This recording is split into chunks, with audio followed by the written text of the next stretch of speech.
Hey guys, Bipolar Barbie here. This is just another video on getting to know me, a little bit about my story and my personal experiences that might not be mental illness related. Now, today's video is about the time I almost won the lottery. Now, I know a lot of people have stories about the time they almost won the lottery, but this is seriously the closest I think anyone would ever come to winning the lottery. And I honestly think I would have if certain things didn't happen. So they say good things come in threes, and this was definitely a day where I should have taken note of that. I was working at Bupa Health Insurance at the time, and I just was so lucky on this particular day. In two completely separate competitions, I found out that I won.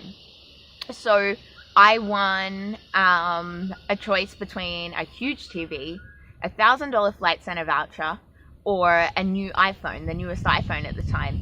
It was just some random like Easter raffle that they entered all the employees in, and I won.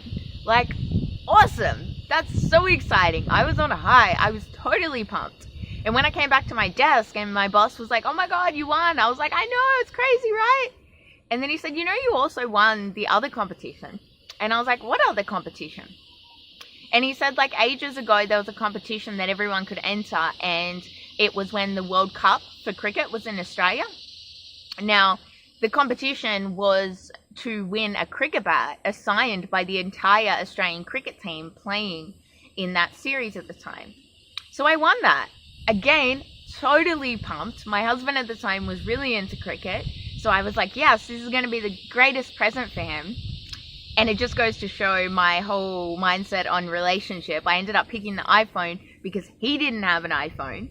So I gave that to him, and I ended up giving him the cricket bat, which is really funny because when we separated and he finally left, he had a backpack and he took the cricket bat and he was walking out the door, and then he decided to turn around and ask me, "Oh, can I take this?"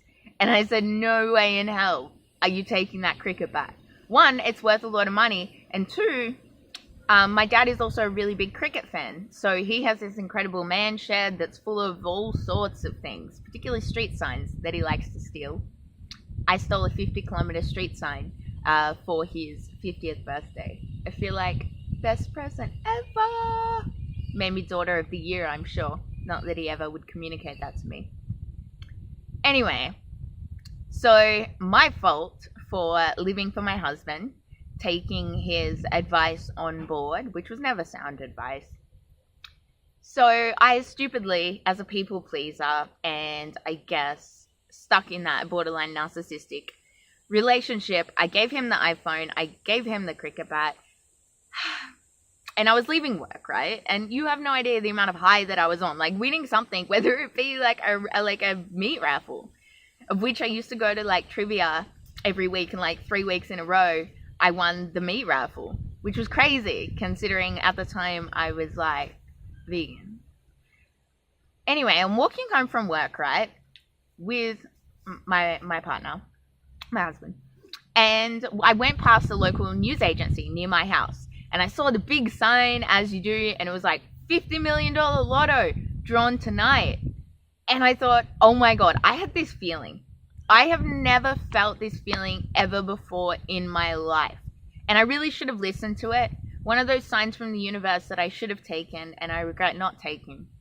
But I had this feeling, like this luck was just like this, I don't know, it was like a light shining in my chest, radiating through my whole body. It was like, you need to buy a ticket for this. So I said to my husband, "I'm going to buy a ticket for this because I really feel like I'm going to win." And he said, "Don't be an idiot. You've only got $20 in your bank account until payday. Like, don't waste it on a lottery ticket. You know the chances of actually winning, blah, blah, blah, blah." And I went, "Oh, okay. You're probably right."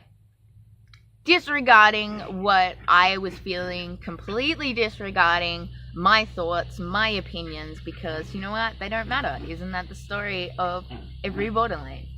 So I didn't buy a ticket. I went home, went to sleep. The next morning, I wake up, right? And my mother calls me. She says, "Did you win the lotto?" I said, "No."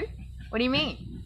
She said somebody won the $50 million from a ticket, the whole $50 million, and they bought the ticket from that exact news agency near my house that I was standing out of the front of, debating whether or not I should buy the ticket. And they bought the ticket just before closing time. Exactly the time that I was out the front of that news agency with this feeling in my chest telling me that I should buy this ticket. My life could have been completely different right now.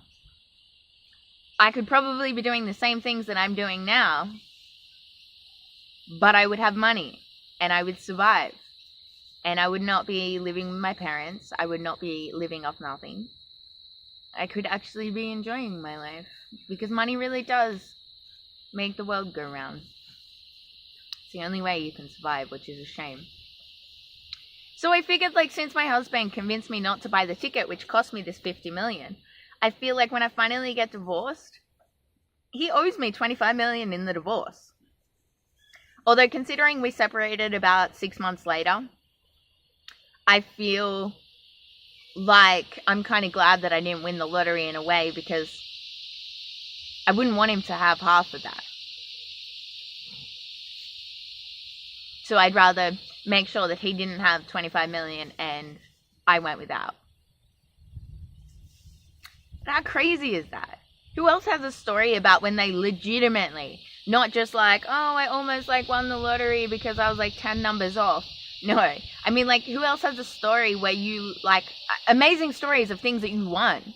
Or, like, just stories of when you almost won something, when you were so close? And even better still, stories of when borderline affected your life and your interactions with people. Your people-pleasing mentality and how that affected you, how that affected the outcomes of your life or influenced the choices that you made. I would love to know. Please share in the comments below. Make sure to subscribe to my video, and again, let me know what you think of these videos. I'm really posting a lot of them on my Snapchat now, my crazy days. So if you're not following me, add me on Snapchat. You'll get to see little snapshots of my days. I might continue uploading some of the bigger videos on here so you can really get to know me. I'm about to do a huge video on getting to know Bipolar Barbie. So I'm really stuck, I guess, for what do you guys want to know about me? So again, put in those comments. Write the questions that you want to know. I'll give the answers that you want to know. But I mean, ask me questions about anything and everything. You know, I'm open and honest. It's like truth or dare without the dare. Although potentially I could do dare. That would make a cool video, right? Anyway, guys. Love you and leave you, and I'll see you next video. Doing a lot more of this kind of content on my Snapchat, so if you're not following my Snapchat, make sure to add me. My crazy days is my addy, so look me up.